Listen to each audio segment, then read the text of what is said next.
Okay sir, कोई आपके साथ ऐसा वाकया हुआ जिस समय आपको इमरजेंसी लैंडिंग करनी पड़ी हो क्योंकि आपका फ्लाइंग टाइम इतना ज़्यादा है? जी। उन तस्वीरों में वो अंडर कैरिएज लटकता हुआ हॉस्टल की छत पे दिखाई दिया है। इधर अनाउंसमेंट के बाद वो व्यक्ति क्या इमरजेंसी एग्जिट से निकला होगा? विदाउट व्हील उसको लैंड करना पड़ा था। उस विमान का कैप्टन मैं ही था। अब पायलट ने अपने आप को काम रखते हुए मेडे कॉल भी दिया है। उन्हें पता था कि जहाज जो है मेल फंक्शन कर रहा है, मेंटेनेंस इश्यूज होते हैं और हिंदुस्तान में तो ब्लंडर्स भी होते हैं। आप देखेंगे जो 9/11 हुआ था। और इस फ्लाइट के बारे में पुराना बैकग्राउंड है कि इसकी लिथियम आयन बैटरी में एक बार शिकायत आई थी। पूरी दुनिया भर में 3 महीने के लिए ड्रीम लाइनर्स को चलाना रोक दिया गया था। जो इटालियन अथॉरिटीज थी उन्होंने कहा साहब कि एक फेक कंपनी देखी जिसने कि 4800 फेक पार्ट्स, फेक सर्टिफिकेशंस उनके, उसको उन्होंने बेच दिया। अगर इसके साथ ये प्रॉब्लम है तो जितने भी ड्रीम लाइनर्स उड़ रहे हैं इस समय, उनके लिए अपने आप में वाकई में एक चिंता का विषय है। हो सकता है कि डीजी से इन सभी जहाजों को ग्राउंड कर दे। मेंटेनेंस इश्यूज होते हैं और हिंदुस्तान में तो ब्लंडर्स भी होते हैं। एक विसल ब्लोअर थे, जो इंजीनियर थे उनकी बोइंग कंपनी के, जिसने कहा था साहब कि इट्स ए टिकिंग बॉम्ब। हमारे साथ हमारे स्टूडियो में मौजूद हैं कैप्टन केसरी सिंह राठौड़। आप गवर्नमेंट ऑफ राजस्थान में डायरेक्टर सिविल एविएशन कम चीफ पायलट रह चुके हैं। आप डीजीसीए के एग्जामिनर और चीफ फ्लाइट इंस्ट्रक्टर रह चुके हैं। और इस पूरी घटना से आपका संबंध तब और ज्यादा हो जाता है कि इस फ्लाइट को चलाने वाले पायलट सुमित सबरवाल भी आप ही के नेतृत्व में फ्लाइट ट्रेनिंग प्राप्त कर चुके हैं। तो सर, टेक ऑफ की जो प्रोसेस है वो ऐसी क्या होती है जिसके चलते कहते हैं कि ये सबसे सावधानी बरतने वाली प्रक्रिया होती है? देखिए, मैं आपको बताना चाहूंगा कि जितने भी दुनिया में जितने भी क्रैश हुए हैं, ज्यादातर जो है टेक ऑफ या लैंडिंग के टाइम ही हुए हैं। अगर आप देखेंगे डाटास तो टेक ऑफ और लैंडिंग के टाइम ही ज़्यादातर क्रैश हुए हैं। और जहाँ तक आपको जो आप पूछना चाह रहे हैं, तो इसमें हर पायलट को वो इसकी चाहे वो इनिशियल ट्रेनिंग हो, चाहे इस तरह के विमान जो उड़ाते हैं उनकी साल में एक बार उनको सिमुलेटर्स पे जाना होता है और वहाँ पर सारी इमरजेंसी दी जाती है। उनको इमरजेंसी दी जाती है, उनका स्ट्रेस लेवल चेक किया जाता है। इंजन फेल हो गया, वेदर खराब हो गया, आपके ऑन बोर्ड पैसेंजर था उसको हार्ट अटैक आ गया। वो देखते हैं कि इस ऐसी सिचुएशंस के अंदर, ऐसी गंभीर परिस्थितियों में पायलट कैसे काम रह सकता है और पायलट किस तरह से एक्शन लेता है। तो ये तो एक एज एन एग्जामिनर, जो भारत सरकार का एग्जामिनर रूम है, तो हम हर जो चेक करते हैं जिसको हम लोग बोलते हैं प्रोफिशिएंसी चेक या हम लोग बोलते हैं इंस्ट्रूमेंट प्रोफिशिएंसी चेक, वो हम लोग हर पायलट का साल में एक बार होता है, 6 महीने में एक बार प्रोफिशिएंसी चेक होते हैं।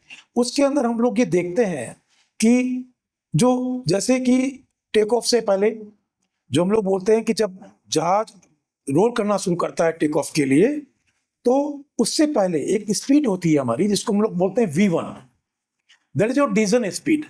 V1 मतलब कि अगर उससे पहले कुछ भी इमरजेंसी होती है, जहाज का इंजन फेलियर हो गया, कोई फ्यूम्स आ गया, स्मोक आ गया, तो हम उसको इमीडिएटली, पायलट को होगा कि उसको इमीडिएटली जो भी रिवर्स थ्रस्ट लगाना है, उसको मैक्सिमम ब्रेकिंग देनी है और जहाज को स्टॉप करना है वहां की रनवे पे। और V1 के बाद में जो भी अगर कोई इमरजेंसी आती है तो फिर उसको एयरबोर्न करना है। वो फिर उसको कंसीडर करेगा कि ये एयरबोर्न इमरजेंसी है। हिल क्लाइम एज पर नॉर्मल चेकलिस्ट। वो नॉर्मल टेक ऑफ करेगा, क्लाइम करेगा, सिक्योरिटी ऑल्टीट्यूड पे आने के बाद में वो अपने डिफरेंट पैरामीटर्स चेक करेगा, चेकलिस्ट, इमरजेंसी चेकलिस्ट को वो चेक करेगा, उसके बाद में डिसीजन लेगा। सर, जब फ्लाइट उड़ रही होती है और उसके व्हील लटक रहे होते हैं, उनको कहते क्या है सर? उनको बेसिकली हम लोग अंडर कैरेज बोलते हैं एविएशन के अंदर। ओके। और वो कितनी देर में अंदर चले जाते हैं? नॉर्मली टेक ऑफ के बाद में एज पर standard operating procedures normally 50 feet के ऊपर एक कॉल आउट होता है और सिक्योरिटी ऑल्टीट्यूड, इसके ऊपर जो है एक दूसरा पायलट जो होता है उसको अंडर कैरेज को अप कर देता है। तो जैसे अभी जो ये दुर्घटना हुई सर, जी। इसकी रिपोर्ट आ रही है कि ये 650 फीट तक ऊपर फ्लाइट चली गई थी। जी तो टेक्निकली उस समय तक उसका ये अंडर कैरिएज अंदर चले जाना चाहिए था। जी जी। लेकिन जो दृश्य आ रहे हैं, जो हमारे पास जी। तस्वीरें हैं, जी। उन तस्वीरों में वो अंडर कैरिएज लटकता हुआ हॉस्टल की छत पे दिखाई दिया है। जी, बिल्कुल सही कहना है आपका। ये तकनीकी फेलियर है? ये आपका सही कहना है। इसमें 2 संभावना है। जी।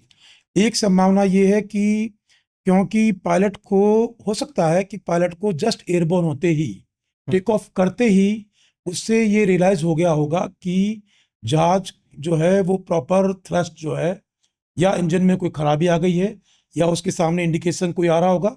ये तो इन्वेस्टिगेशन में पता लगेगा हमें कि उसके जो फ्लाइट डाटा रिकॉर्डर से हमें पता लगेगा, जो लगभग 25 से 30 हज़ार डाटाज होते हैं वो एट ए टाइम वो रिकॉर्ड करता है। उससे पता लगेगा कि उस समय इंजन के पैरामीटर्स क्या दिखा रहे थे।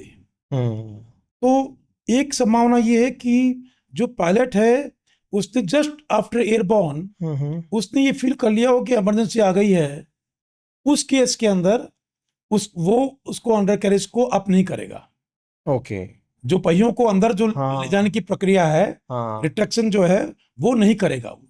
एक चीज ये। दूसरी संभावना ये होती है कि हो सकता है कि इलेक्ट्रिक फेलियर हो गया हो।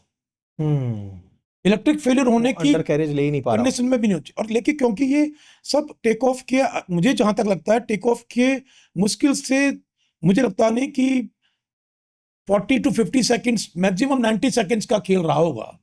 और उसमें पायलट ने अपने आप को काम रखते हुए मेडे कॉल भी दिया है। जबकि नॉर्मल केस के अंदर जब ऐसी स्थितियां हो जाती है तो पायलट अपनी सुध बुध खो देता है कई बार। उसको भूल जाता है कि उसको स्टैंडर्ड प्रोसीजर क्या है जब इंसान को मौत दिख रही होती है सामने। लेकिन उसने मेडे कॉल दिया है। दैट मीन्स ये हो सकता है कि उसको कॉकपिट में जो पैरामीटर्स है, इंजन के पैरामीटर्स, वो कुछ और शो कर रहे हो सकता है कि कॉकपिट के अंदर फ्यूम्स हो, स्मोक हो सकता है कि इंजन पैरामीटर्स जो हैं वो रेड लाइन क्रॉस कर गए हों। तो ये सभी, इनकी भी, ये सब एक इन्वेस्टिगेशन के बाद ही पता लगेगा।